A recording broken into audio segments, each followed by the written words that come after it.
MPPSC ने जो calendar जारी किया था उस कैलेंडर के अनुसार एमपीपीएससी 2024 का प्री 28 अप्रैल के आसपास हो सकता है।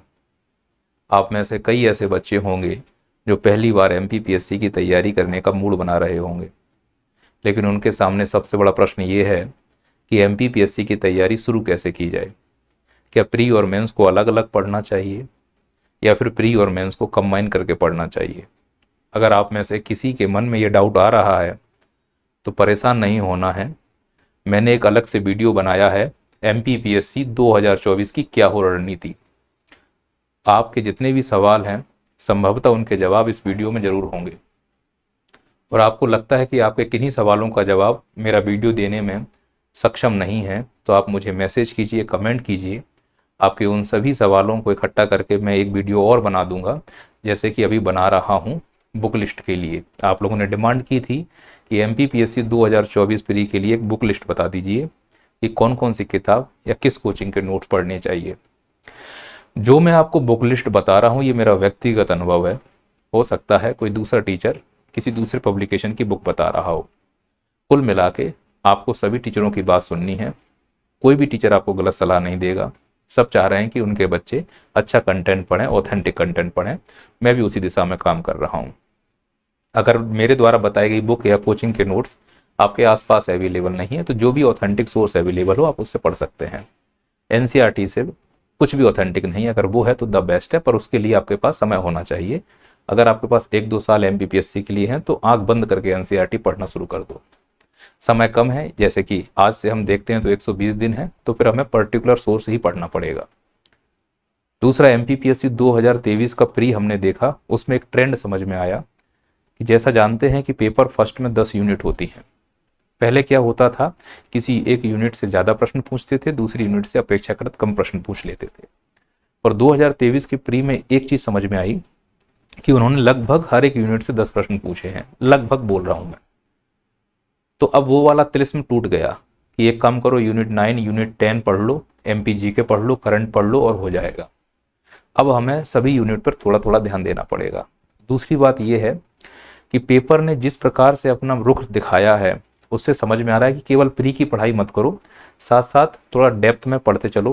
और जब डेप्थ में पढ़ रहे हो तो फिर मेंस के नोट्स भी बनाते चलो साथ साथ। जैसा कि आप जानते हो कि मेंस में पेपर फर्स्ट, सेकंड, थर्ड जो भी टॉपिक दिए गए हैं उसका 80% प्री में है। तो देख लो आप प्री और मेंस के कॉमन टॉपिक कौन कौन से, उनको पहले कंप्लीट करो। तो उन्हीं कॉमन टॉपिक के आधार पर आवश्यकता के अनुसार मैं आपको बुक लिस्ट बता रहा हूँ।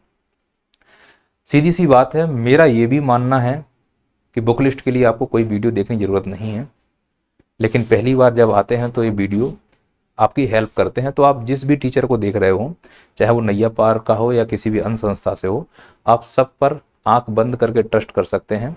जो भी आपको जानकारी दी जाएगी वो ऑथेंटिक ही होगी, ऐसा मेरा मानना है। ठीक है, अब मुद्दे की बात क्या है? मुद्दे की बात यह है, जो आपको मैं बुक लिस्ट बता रहा हूं वो खरीदो चाहे ना खरीदो, पर आपकी टेबल पर 2 किताब जरूर होनी चाहिए यदि आप पीएससी पास करना चाह रहे हो। पहली किताब, आपके पास प्रीवियस ईयर क्वेश्चन की एक बुक होनी चाहिए जो कि सॉल्व्ड हो। सॉल्व्ड का मतलब एमपीपीएससी प्रश्न पूछ चुकी है उनसे 1993 से लेकर कोशिश करो 2023 जो अभी प्री हुआ था कि तुम्हारे पास पीएससी के सॉल्व्ड पेपर की एक बुक हो। अगर किसी बच्चे ने एमपीपीएससी के प्रीवियस ईयर क्वेश्चन को 120 दिन तक पर डे रिवीजन किया तो उसके सिलेक्शन के 90% चांस बढ़ जाते हैं और उसको मालूम चल जाता है कि पढ़ना क्या है। मैं बोल रहा हूं कि पर डे रिवीजन करो प्रीवियस ईयर क्वेश्चंस का। जब भी समय मिले प्रीवियस ईयर क्वेश्चन पढ़ो। प्रीवियस ईयर क्वेश्चन की किताब को और सिलेबस फोटोकॉपी निकलवा लो, यानी सिलेबस भी तुम्हारे हाथ में होना चाहिए। जैसे डॉक्टर के गले में आला होता है तो मालूम चलता है ये डॉक्टर है, वकील मालूम चलता है काले कोट से, नेता मालूम चलता है खाकी से, खादी से। और एमपीपीएससी की तुम तैयारी कर रहे हो, कैसे मालूम चलेगा? तुम्हारे बैग में प्रीवियस ईयर क्वेश्चन और सिलेबस की फोटोकॉपी होनी चाहिए। अगर है तो इसका मतलब तुम अच्छे छात्र हो और सच्चे छात्र हो, और नहीं है तो माँ बाप का पैसा बर्बाद कर रहे हो, तुम सही रास्ते पे नहीं जा रहे हो, तुम गलती कर रहे हो। बहुत ज़्यादा पढ़ के सिलेक्शन नहीं होगा, चुनिंदा पढ़ के सिलेक्शन होगा, ऐसा मेरा मानना है। तो हमें दो काम करने हैं, प्रीवियस ईयर क्वेश्चन और सिलेबस को तकिया के नीचे घुसेड़ लो, जब भी याद आए महबूबा की तरह निहारो, रट्टा लगाओ फिर घुसेड़ दो। कंठस्थ होना चाहिए सिलेबस और प्रीवियस ईयर क्वेश्चन। एक तो आपके टेबल पर प्रीवियस ईयर क्वेश्चन और सिलेबस होना चाहिए, दीवार पे चस्पा कर लो, बाथरूम में चस्पा कर लो सिलेबस, सिलेबस को बाथरूम में चिपका डालो और जमाल गोटे की गोली खा लो। हर 10 मिनट में बाथरूम जाओ और जब भी सामने देखो तो सिलेबस दिखाई दे, ऐसी हालात कर लो सिलेबस के लिए। दूसरा, तुम्हारे पास ल्यूसेंट की एक किताब होनी चाहिए, ये हिंदी में भी आती है, इंग्लिश में भी आती है। इस किताब को आप पढ़ना बंद मत करें, चाहे प्री की तैयारी कर रहे हो, चाहे मेंस की तैयारी कर रहे हो, किसी भी एग्जाम की तैयारी कर रहे हो।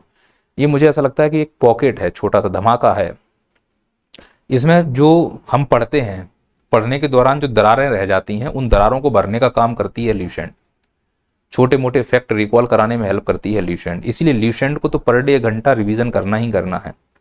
तो हिंदी इंग्लिश दोनों में अवेलेबल है। अब लास्ट में यहाँ पे लिखा हुआ है ल्यूसेंट वस्तुनिष्ठ, यानी ये MCQ की किताब है।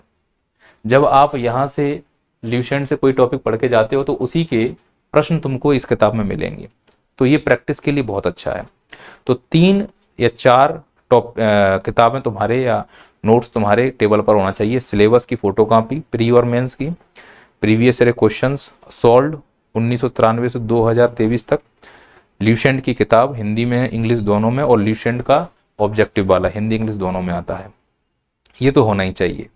अब आ जाते हैं हम लोग, तो यूनिट 1, 2, 3 के लिए सर क्या करना चाहिए।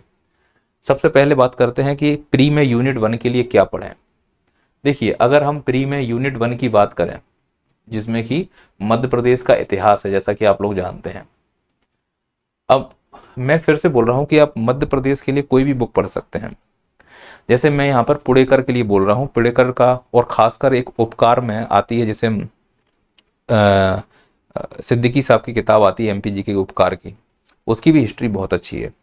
पर मैंने देखा है पुणेकर का हिस्ट्री बहुत अच्छा है, तो इतिहास में यूनिट जो फर्स्ट है वो पुणेकर में बहुत अच्छे से कंप्लीट है। अगर किसी कोचिंग के नोट्स आप लेना चाहते हैं तो वेदांत कोचिंग में पाठक सर के MP के हिस्ट्री के नोट्स है ना, नेट पर नंबर मिल जाएगा, श्री वेदांत एकेडमी, श्री कमल कुमार पाठक सर। वो नोट्स के मामले में उनसे बेस्ट MP के नोट्स किसी के नहीं, किसी कोचिंग के नहीं है। तो हिस्ट्री में अगर पढ़ना है बहुत अच्छा और नोट्स लेना है किसी कोचिंग के, तो वेदांत के ले लो। कोई किताब लेनी है तो मेरे हिसाब से पुणेकर ले सकते हो। ये मेरा व्यक्तिगत रुझान है, व्यक्तिगत बात है। क्लियर है। अब आते हैं यूनिट 2 पर। यूनिट 2 पर इतिहास है भारत का, प्राचीन आधुनिक। इसके लिए मैं चाह रहा हूं कि आप संक्षिप्त इतिहास NCERT बेस्ड, जो महेश कुमार बर्डवाल का एडिशन है, उसको ले लो। मैं इसको देखता हूं बहुत सफिशिएंट है, कतई सफिशिएंट है। इसको बहुत अच्छे से कंप्लीट किया जा सकता है, मतलब आप इसको बहुत अच्छे से कंप्लीट किया गया है, आप इसको देख सकते हैं। अगर किसी कोचिंग के नोट्स लेना चाहो प्री के लिए, वो भी इसके, तो मैं सजेस्ट करूंगा कि आप हिस्ट्री में हिंद एकेडमी के नोट्स ले सकते हैं। हिंद एकेडमी के नोट्स ले सकते हैं, डिटेल में बहुत अच्छा दिया गया है, सिनॉप्सिस बना के उन्होंने, सर ने कोशिश की है उसको अच्छे से प्रेजेंट करने के लिए। तो इतिहास भी कर सकते हैं आप चाहें तो, और नोट्स जाएं तो हिंद एकेडमी के नोट्स ऑनलाइन उनके नेट पर जाके नंबर देख सकते हैं। फिर आते हैं यूनिट 3। यूनिट 3 में मध्य प्रदेश का भूगोल दिया गया है। अब भूगोल के लिए, अब मैं ये बोल सकता हूँ कि भूगोल सब्जेक्ट मैं भी पढ़ाता हूँ, तो यदि आप बुक खरीदना चाहें तो परीक्षा धाम का ले सकते हैं। इसमें हिस्ट्री, पॉलिटी, ज्योग्राफी सब है। पर मैं बता रहा हूँ कि कोई 2 बुक मत लो, या तो पुणेकर ले लेना या परीक्षा धाम ले लेना। मैं दोनों बुक में थोड़ी सी कमियां हैं और बहुत सारी अच्छाइयां हैं। अब कमियों को नज़रअंदाज कर दो, 1-2 कमियां सब में ही होती हैं, है ना, कोई भगवान तो है नहीं है, लेकिन प्रेजेंटेशन अच्छा है परीक्षा धाम का। और अगर आप किसी कोचिंग के नोट्स लेना चाहते हैं तो फिर नैया पार का चाहें तो आप ले सकते हैं, पर इसकी फिजिकल कॉपी नहीं मिलेगी आपको, PDF ही मिलेगा। और इसके कुछ वीडियोस भी आपको मिल जाएंगे, MP के मैंने पढ़ाए हुए हैं, 20 से 22 वीडियोस मैंने MP को लगभग कंप्लीट करने का, कंप्रेस करने का प्रयास किया है, वो एप्लीकेशन पर मिल जाएगा। नैया पार के एप्लीकेशन पे तो MPPSC 2024 के लिए पूरा कोर्स अपलोड है, बेस्ट क्वालिटी का कोर्स अपलोड है। टेस्ट सीरीज भी मैंने पढ़ाई तो आप लोगों ने देखा होगा और सराहना भी की है कि सर बहुत अच्छी टेस्ट सीरीज थी, मतलब उसी से मिलता जुलता पैटर्न आया है इस बार MPPSC में। शुक्ला जी की तारीफ करूंगा, उन्होंने पेपर ऐसा सेट किया, उन्होंने किसी भी यूनिट के साथ भेदभाव नहीं किया, प्रत्येक यूनिट से 10-10 क्वेश्चन डाले उन्होंने, और वही पैटर्न इस बार आया, तो बच्चों को बड़ा संतुष्टि रही। तो आप नैया पार्क के एप्लीकेशन पर जाकर वीडियोज देख सकते हैं, नोट्स भी ले सकते हैं, पर प्रिंट आउट नहीं निकाल सकते। फिर आते हैं यूनिट 4 के लिए। यूनिट 4 के लिए अब चूंकि फिर से बोल दे रहा हूँ, मैं ज्योग्राफी का टीचर हूँ, है ना, तो अपने मुंह मियाँ मिट्ठू बनना मजबूरी है मेरी कि ज्योग्राफी चाहो तो पढ़ सकते हो मुझसे, है ना, अगर समझ में आती है मेरी बातें आपको। अगर बुक लेना चाहो तो ये बर्डवाल की बुक आप खरीद सकते हो, है ना। अगर आप नोट्स लेना चाहो ज्योग्राफी के लिए तो मैं बोल सकता हूँ कि इसके फिजिकल जो नोट्स हैं वो वेदांत में मिलेंगे, मेरे बनाए हुए नोट्स हैं। और अगर इसके फोटो कॉपी चाहोगे तो ये नैया पार से मिल जाएगी PDF से। इसके अलावा अगर आप ज्योग्राफी के लिए कुछ अच्छा कंटेंट और देखना चाह रहे हैं, है ना, तो जैसे ये भारत का भूगोल है, तो विश्व का भूगोल सर कहाँ से करना चाहिए, तो परीक्षा वाणी चाहो तो आप पढ़ सकते हो, ये मेंस में काम आ जाएगी परीक्षा वाणी के लिए, है ना। तो ये यूनिट हो गई। अब आते हैं अगले यूनिट 5 के लिए। आकार के नोट्स पढ़ डालो यूनिट 5 में, बेस्ट है, कुछ नहीं कह रहा हूँ, आकार के नोट्स पढ़ डालो यूनिट 5 के लिए, ठीक है। अब आते हैं यूनिट 6 के लिए। आंख बंद करके वेदांत के नोट्स ले लो, पाठक सर के, मजा आ जाएगा आपको। यूनिट 6 के लिए वेदांत ले लो, यूनिट 5 के लिए आकार ले लो, खत्म बात। अब आते हैं यूनिट 7 पर। यूनिट 7 पर आप चाहें तो परीक्षा धाम का ले सकते हैं, बड़ा ही अच्छे डायग्राम से कोशिश किया गया है समझाने के लिए परीक्षा धाम पब्लिकेशन ने, तो मेरे हिसाब से ये कंप्लीट करते हैं, कॉन्सेप्चुअल भी हैं, तो आप इसको देख सकते हैं।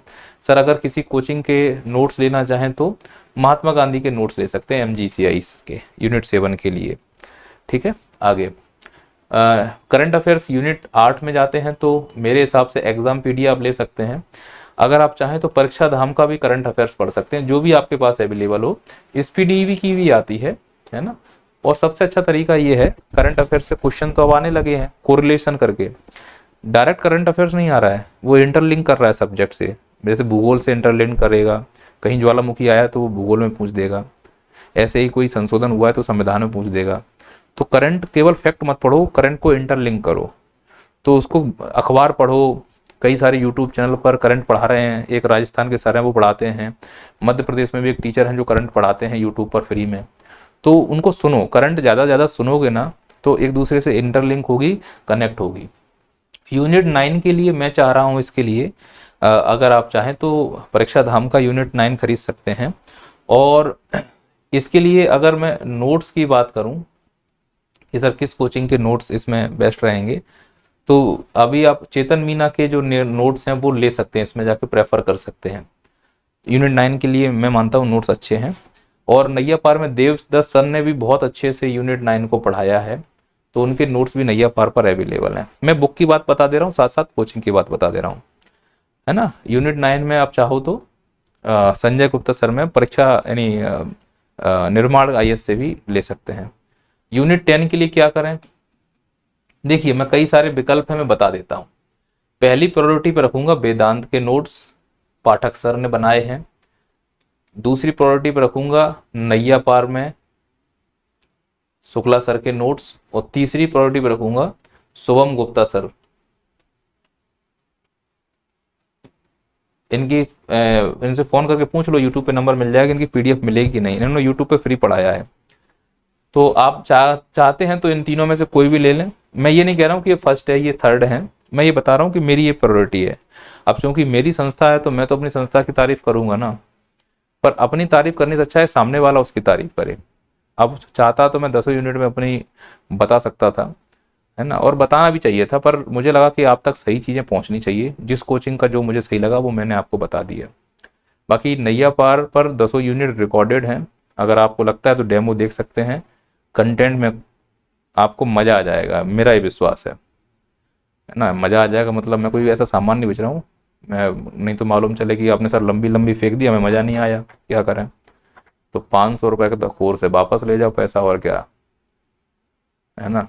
चलो फिर मिलते हैं फिर। जय हिंद जय भारत।